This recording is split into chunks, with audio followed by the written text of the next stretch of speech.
No one came to Monroe Finch's son's birthday party. Not a single child from Beckett's fourth-grade class at Magnolia Academy, though Monroe had sent handwritten invitations on cream card stock 3 weeks out. Not one of the 7 families he'd followed up with by phone, speaking in the careful, measured tone that had served him well through 22 years on the federal bench. Not the twins from next door, whose mother had said, warmly, enthusiastically, "Absolutely, we'll be there," and then sent a text the morning of the party that said only, "So sorry, conflict came up." The garden behind the Rutledge Avenue house was ready, paper lanterns strung between the live oaks, a sheet cake from Harold's Bakery with a spaceship on it, because Beckett had loved space ever since Eleanor used to take him to the planetarium on Friday nights. Lawn games no one would play. Folding chairs arranged in cheerful rows around a table covered in navy blue cloth. Monroe stood at the back door and looked at all of it and did not move for a long time. The party was supposed to start at 2 o'clock. It was now 20 past 3. His housekeeper Norma had already quietly cleared 2 place settings, then 3 more, then 4. She had not said a word to Monroe about it, which he appreciated more than she knew. Beckett sat in a lawn chair near the cake table, wearing the collared shirt Monroe had ironed that morning, running one finger slowly along the edge of the tablecloth. He had not spoken since breakfast, but then Beckett rarely spoke anymore. It had started after Eleanor died. The doctors said it was a grief response, a psychological retreat. Selective mutism, they called it, which sounded clinical and tidy for something that felt, to Monroe, like watching his son slowly disappear. Beckett still communicated, still nodded and shook his head and pointed, and sometimes wrote short notes on the small pad he kept in his back pocket. But the words had mostly gone. In class, teachers marked him present and asked nothing of him. The other kids had, apparently, made their peace with him by simply making their distance. Monroe walked out into the garden and sat down in the chair beside Beckett. He did not offer any elaborate fictions about traffic or last-minute conflicts. His son was 10 years old today, and 10 was old enough to know. "Just us today, buddy," Monroe said. Beckett looked up at him. Then he reached into his pocket, pulled out his small notepad, and wrote something carefully. He tore the page off and slid it across the arm of Monroe's chair. Monroe looked down at it. "Dad, is it because I don't talk that nobody wants to come?" Something inside Monroe Finch, who had sentenced men to decades in prison without flinching, who had maintained composure through depositions and hearings that would have broken other men, something inside him cracked clean through. He folded the note very carefully and put it in his breast pocket. He put his hand on the back of Beckett's neck the way Eleanor used to, when the boy was small and feverish and scared. "No," Monroe said, "that is not why." He believed it was true. He was not entirely certain. They sat there together in the quiet, under the live oaks with their curtains of Spanish moss, while the paper lanterns swayed in the Charleston afternoon, and the spaceship cake gathered the particular kind of sadness that only untouched birthday cakes know. It was Norma who saw the girl at the iron gate first. She came inside and found Monroe and said simply, "There's a child at the gate, sir. Says she was just passing by." Monroe went around the side of the house. A girl stood at the front gate, 11 or 12, small and wiry, with 2 grocery bags looped over one arm and a backpack on her shoulders. She had her face pressed close to the iron bars, looking through at the paper lanterns in the garden. "Hi," she said without a trace of embarrassment. "I'm Remy. I live 4 blocks over. I was coming back from the corner store for my grandma and I saw the lanterns." She tilted her head toward the backyard. "Is that a party?" "It is," Monroe said. "For who?" "My son. It's his birthday." Remy looked past Monroe toward where Beckett still sat in his chair near the cake table. How come he's sitting by himself? There was no malice in the question, just the clear-eyed curiosity of a child who says what she sees. "The other guests weren't able to make it," Monroe said. Remy looked at the paper lanterns. She looked at the sheet cake. She looked at Monroe. Then she looked back at Beckett. "Can I come in?" she said. "I could eat cake. I haven't had lunch yet." Monroe Finch opened the gate. What happened in the next 10 minutes was something Monroe would turn over in his mind for months afterward, trying to identify the exact mechanism of it, the way a judge tries to locate the precise moment when evidence tips a case. He could never quite find it. Remy walked into the garden, set her grocery bags by the back step so they wouldn't fall, swung her backpack off her shoulder, and went directly to the chair beside Beckett. She sat down. She studied him for a moment, his stillness, the notepad in his lap, the quiet that sat around him like a second person. Then she unzipped her backpack, pulled out a spiral notebook, and ripped out a page. She placed it on the table in front of him with a pen. She wrote in her own notebook, "Hi, I'm Remy. What's your name?" She turned it toward him. Beckett looked at the page. He looked at her. She was not performing patience or forcing a smile. She was just looking at him the way you look at someone you've just met and are genuinely curious about. He picked up the pen she'd left for him and wrote, "Beckett." Remy wrote, "Cool name. Is that your spaceship cake?" Beckett wrote, "I like space." Remy wrote, "My grandpa used to take me to the observatory in North Charleston. Have you been?" Beckett shook his head. He wrote, "My mom used to take me to the planetarium, but she died." Remy did not do the thing adults did, where they became pained and careful and over-apologetic. She just nodded, the way children nod when they understand something difficult, and simply accept it. She wrote, "My grandpa died too, 2 years ago. I still miss him on Tuesdays because that was our day." Beckett read it. He wrote, "I miss mine most on Fridays." Monroe stood on the back step of the house and watched this exchange happen in complete silence. Two children passing a notebook back and forth, the pages filling with careful handwriting, and in between, something he had not seen in his son's face for 9 months. Something that looked like interest, like presence, like a 10-year-old boy who was actually truly here. By the time Norma brought out the lemonade, Remy had commandeered the lawn croquet set and was teaching Beckett an elaborate version of the game she claimed to have invented, which involved a point system she revised whenever the rules didn't suit her. Beckett wasn't speaking, but he was laughing. Quiet, genuine laughter that he communicated with his whole body, throwing his head back when Remy's mallet sent the ball careening wildly into the azalea bushes. Monroe sat on the back step with his glass of lemonade and felt for the first time in a very long time something he didn't have a legal term for. When Norma cut the spaceship cake, Remy took 2 slices without being asked and handed one to Beckett with a look that said, "Obviously, this is what we're doing." They ate cake and traded the notebook back and forth, and Monroe caught glimpses of the pages, Remy drawing a rocket, Beckett correcting her trajectory calculations, both of them absolutely serious about it. Remy's cracked screen phone buzzed from her jacket pocket. She looked at it and winced. "That's my grandma. She's wondering where I went with her groceries." "Let us drive you home," Monroe said, "and we'll take a piece of cake for your grandmother." Remy considered this with appropriate dignity. She'd like that. She loves cake. She paused. "I'm sorry I came to your party without being invited." "You were the best part of it," Monroe said honestly. She looked at Beckett, who was listening. She wrote something in the notebook, tore out the page, and handed it to him.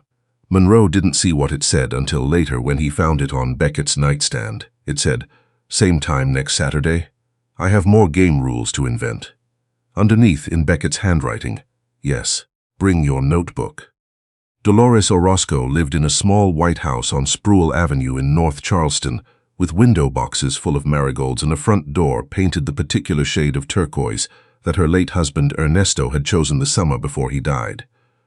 Because, Remy explained on the drive over, Grandpa said turquoise keeps bad luck from coming inside. Monroe walked Remy to the door with the grocery bags and the cake box. Dolores opened the door before they reached the steps, as if she had been watching from the window, which she had. She was small and straight-backed, with silver hair braided over one shoulder and an apron that smelled of the tamales steaming on the stove. She looked at Monroe with the frank, unhurried appraisal of someone who had long since stopped being impressed by appearances. "You're the father," she said. "Monroe Finch, ma'am." "Dolores Orozco, come in, I'll make coffee." Monroe had not planned to stay. He stayed for 2 hours. They sat at the kitchen table while Remy ate tamales and did her homework at the far end, occasionally reading sentences aloud to ask her grandmother if they sounded right. Dolores poured coffee into cups painted with roosters and told Monroe about Ernesto. How he had come from Oaxaca at 24, with an engineering degree and a letter of recommendation, how he had spent 30 years in structural engineering in South Carolina, how his real passion, the work he spent his evenings and weekends on, was accessibility design. He believed, Dolores said, placing her hands flat on the table, that making buildings safe and reachable for people with disabilities should not cost 10 times what it costs to build a step. He developed methods, mathematical frameworks for building ramps, lifts, adaptive entryways that cost a fraction of what the industry charged. She paused. He submitted everything to the state architectural board, to 3 of the major real estate developers here. They told him it was not commercially viable. Monroe set down his coffee cup. Which developers? Dolores listed several names. The last one landed in Monroe's chest like a stone dropped into still water. Meridian Properties. He said nothing, Dolores continued. He published his findings eventually. A small engineering journal in Austin. Not many people read it. He died knowing his work had not reached the people who needed it. She looked at the rooster cup in her hands. He deserved better than that. Monroe drove home in the dark, not speaking. He thought about Meridian Properties. He thought about the deposition scheduled for Thursday, where his former law partner Bryce Alderman had asked him to testify as a character witness, to confirm, essentially, that Meridian was a company of good reputation and ethical conduct. This would help their attorneys deflect the class action suit, alleging that Meridian had deliberately excluded ADA-compliant features from 14 residential buildings across the state. He had been told the case was a nuisance suit. He had been told the engineering claims were unsubstantiated. He had been told his appearance would be brief and largely ceremonial. He had not looked closely at the engineering claims. That night, while Beckett slept with Remy's notebook on his nightstand, Monroe sat in the study that still held Eleanor's occupational therapy books on the lower shelves. She had never practiced in South Carolina, had taken years off to raise Beckett, had spent her last year, before the cancer, doing pro bono consulting for a school district, trying to retrofit classrooms for children with motor disabilities. He pulled her files from the cabinet in the corner. He had not opened them since she died. Eleanor Finch had been thorough. 3 filing boxes of case notes and resource guides. In the second box, in a manila folder labeled Advocacy. Accessibility Research. He found a printout of an article from a small engineering journal out of Austin, Texas. The author, Ernesto Orozco. Eleanor had underlined sections in red pen, in the margin, in her handwriting. This is exactly what we need. Why isn't anyone using this? Monroe sat at his desk for a long time. He thought about Beckett's note. Dad, is it because I don't talk that nobody wants to come? He thought about Dolores. He deserved better than that. He thought about Eleanor's red pen moving across a page she had believed in deeply enough to keep. He opened his laptop and read the Meridian case file, not the summary Bryce had sent him, but the full file, the complaints, the engineering reports, the photographs of 14 buildings where residents in wheelchairs could not reach their own mailboxes, could not access the laundry rooms, could not independently enter their homes through the front door. He read until past midnight. Then he picked up his phone and called Bryce Alderman. Bryce answered on the 3rd ring groggy. Monroe, it's late. I know. I need you to remove me from Thursday's deposition. A pause. What? I won't testify for Meridian. Monroe. Bryce's voice shifted into the register of professional gravity. These are long-standing clients. You know what this relationship. I know what Ernesto Orozco's accessibility solutions would have cost them per unit, Monroe said. About $1,100, and I know what they spent lobbying the state board to reject those solutions instead. I have the numbers in front of me. He paused. I'll see you in the morning, Bryce. We need to talk about the right side of this case. He did not testify for Meridian on Thursday. He testified against them on a Tuesday 6 weeks later, as a witness for the plaintiffs. Not a dramatic courtroom performance, but the clear, methodical presentation of what the documents showed, what Ernesto's research had established, what Eleanor's files had corroborated, and what Meridian had chosen to do instead. The case settled before it went to verdict. Meridian agreed to retrofit all 14 buildings and fund a statewide accessibility initiative with a portion of the settlement. Monroe's partnership with Bryce Alderman did not survive it. Bryce sent a letter, Monroe read it once and filed it away. What he thought about instead was Beckett. Remy came back the following Saturday, and the Saturday after that. She arrived with her backpack and her grandmother's tamales and what she described as a highly advanced revision of the croquet point system. She had told her own friends about Beckett the same way she told Monroe most things, directly, without editorializing. My friend Beckett doesn't talk, but he knows more about space than anyone I've ever met, so don't argue with him about it. One of Beckett's classmates had seen Remy wave to Beckett after a school event and had, the following Monday, done the same. By the end of October, 2 more had started sitting near him at lunch. It had not happened by announcement. It had happened the way Remy did most things, by treating Beckett like someone obviously worth knowing until the people around her started wondering if maybe they were missing something. Monroe noticed. Beckett's therapist noticed. Beckett himself seemed to be trying very hard not to believe in it too quickly, lest it dissolve before it was solid, but it held. Then came the October Friday, when Monroe was helping Beckett with his science homework at the kitchen table. A straightforward question, barely even directed at Beckett, just the ordinary murmur of a father thinking aloud. What do you think the answer is for number 4, bud? Beckett looked at the worksheet. He looked at Monroe. He said, Saturn. One word, quiet, a little rough at the edges, the way a door sounds when it's been shut a long time, and you're opening it again for the first time. Monroe did not make a large event of it. He did not want Beckett to feel like a specimen under observation. He just said, You're right, Saturn, and wrote it down and kept going with the homework. But after Beckett was in bed, Monroe stood in front of Eleanor's photograph on the mantelpiece, the one from the planetarium, her laughing at something the tour guide had said. Beckett on her hip, his small face turned up toward the dome, and he stayed there for a long time. He said Saturn tonight, Monroe told her. I think we're going to be all right. I think we're both going to be all right. The Ernesto Orozco Accessibility Framework was formally launched in January at a ceremony at the South Carolina State House. Dolores sat in the front row in a dark blue dress, with Remy beside her in her school uniform, looking like she would have preferred to be anywhere else, but staying because her grandmother had asked. Beckett came too, in his good jacket, and sat beside Remy and passed her the notebook once when the speeches ran long, and they wrote things back and forth that made them both try visibly not to smile, at which they failed. Monroe spoke at the podium about Eleanor's work, and Ernesto's work, and the things that get set aside not because they lack value, but because value is measured by the wrong instruments. He did not make it long. He had spent enough years in law to know that the best arguments end before they have to. Afterward in the parking lot, Remy found him by the car. She had apparently been tasked with delivering a message. Mr. Finch, she said. Remy. My grandma wanted me to tell you something. She consulted her memory carefully.